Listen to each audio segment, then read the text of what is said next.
Day 30, last 2 days of our October challenge. I'm getting a Pavilions order. What is this? Tomorrow is Halloween. I'm expecting 2 kind of hectic days in the store. I just completed my first order. That was the easiest order, shop and deliver, that I've ever done. $18 for 20 Roma tomatoes. Easy peasy. I actually already delivered to them once. It was a big order last time, but it was a house. She was 1 mile away. It took me longer to check out because there was a couple that decided to hijack the express lane. So you know the express lane, you go there when you have like 15 items or fewer.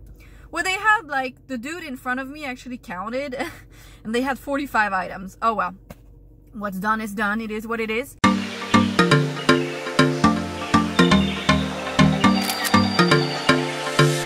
And now I just accepted a $14.75 order for Louis. I already delivered to him before. He's kind of far, but it's 3:23 right now and I don't want to, you know, disrupt my luck. I had one great order before that. This is an okay order. There is no peak pay. At 5:30 to 7:30 there's gonna be $1 peak pay. So I'm just trying to get anything that makes sense and that is doable.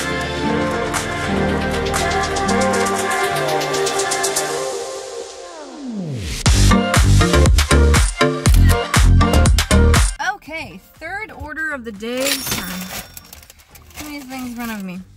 $28 order for Kelly. I have delivered to Kelly before, if I remember correctly. It was for, I don't remember how many items, a few, 29. It's a $170 order for her. I only had to replace the apple cider mix. Dude, I wasted so much time on this. No idea that they were doing this, first of all. And second of all, no idea where that was. And it ended up not being in stock. So, okay. But overall, a pretty easy order. Everything else was in stock. And it didn't take too long at checkout. And she's 3 minutes away.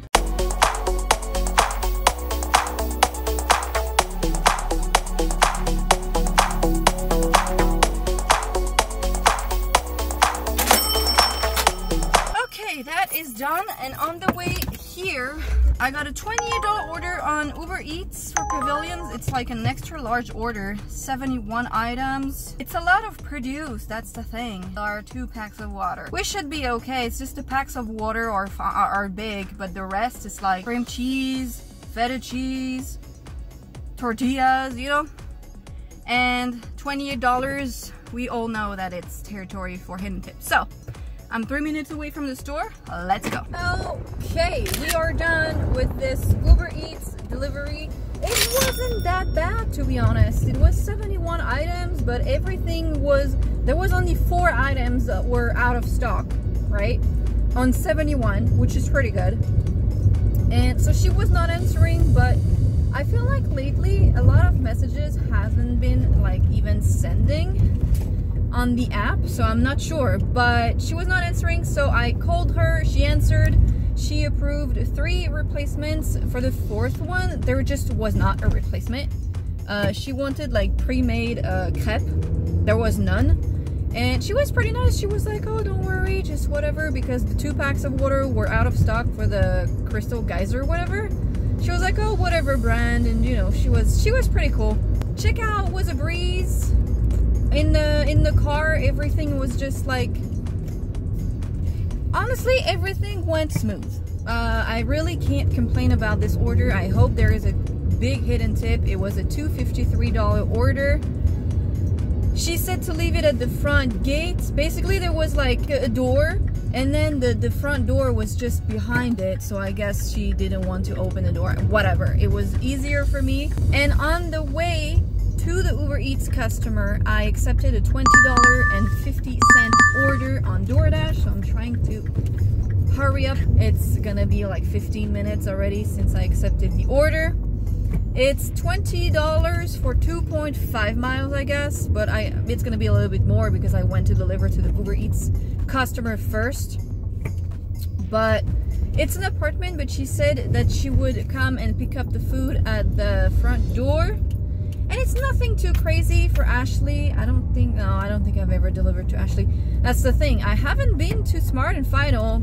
Oh yeah, it's for Smart and Final, not Pavilions. I haven't been to Smart and Final in a long time, at least a month. I don't even think I went to Smart and Final in the entire month of October. And you guys remember, I used to get them several times a week. So I'm not sure what's going on. Did DoorDash change the algorithm so now I'm too far? Because I'm kind of far from the Smart and Final, not gonna lie. Like, I guess I received this one because it's on the way. It's on the side of the Smart and Final. So I don't know. It's a $42 order. Almond milk, cucumber, red onion, cherry tomatoes, cream cheese, you know, this kind of things. Cookie dough, you know, I really can't complain. 20 bucks. Well, there is $1 peak pay, so it's really $19.50. But I mean, can you complain? Even if it was $19.50 for 2.5 miles for like a bunch of produce, cookie dough, and cream cheese? No. And with this order, if it stays $28 on Uber Eats, let's assume, I'm gonna hit $100 with the $20.50 on DoorDash. So, and it's $6.37. That's pretty good. Okay, we are done with Ashley. She was indeed waiting for me next to, she said to go to the alley, and she was there, and she was really, really nice. She tipped $6 on a $42 order, which is amazing. It's 7:06. I'm gonna go back to my hotspot and hopefully we get more. Okay, just accepted an $8.25 on DoorDash. I accepted it because it's not going too far away. It's 3 items. It's not any side sauce, and nothing has been happening for a few minutes. I don't know if there's gonna be a hidden tip. It's a leave at my door. And I finally received the $40 tip on the Uber Eats order that I did earlier.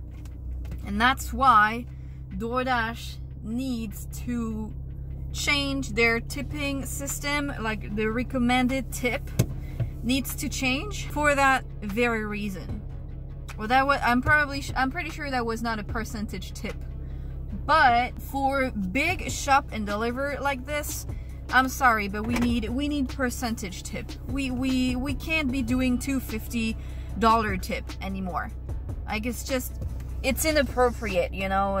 I'm sorry, as a driver, doing your groceries, checking out, driving to your house, getting paid $250 as a tip, I think it's a shame. He is 6 minutes away. They were putting the items in the bag when I arrived. It's 7:54 and I have to deliver at 8:06, and he's 6 minutes away, so I should be okay.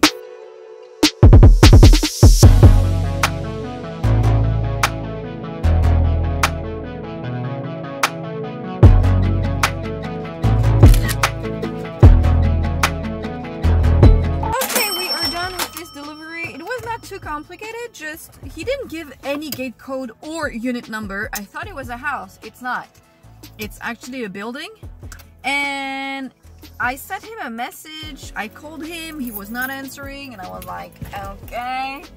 And after like maybe 3 minutes, he came out, and I was like, okay. Wouldn't it be easier for everyone if you gave the gate code and the unit number, or if you put in your instructions, I'll come down when you arrive, you know?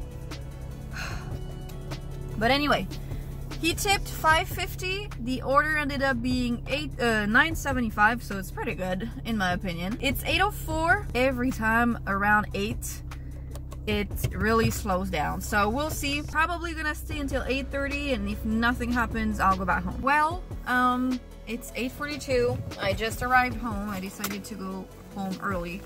Nothing's been happening. I did get a $7 order, but it was going to an apartment on a super busy street. Dude, I don't want to do it. You know, it's Sunday night. I just want to do easy orders. So thankful for this $60 order that I had. If Uber continues updating their system and they add the aisles to their app, because this is insanely, like, this is missing, you know. Like, DoorDash to me will always be higher, like will always be in front of Uber app wise, because they're giving us the aisles. They were not so long ago, they were the only ones having us scan the barcodes. And in terms of replacements, I'm sorry, but Uber needs to do something about replacements. We need to be able to add things that are higher in price if the customer says yes. If it's reasonable, obviously you're not gonna add something that costs $90 more than the initial item. But still, we need to be able to add things that are like maybe $1, $2, $3, $4, $5 more, you know? But in terms of tips, Uber is above. And if they continue updating their system and they add the aisles and they change this replacement thingy, they will be leader in that market, in my opinion. Those are the only two things that I see that are lacking from Uber Eats. So don't forget to like and subscribe to the channel, and I will see you in the next one.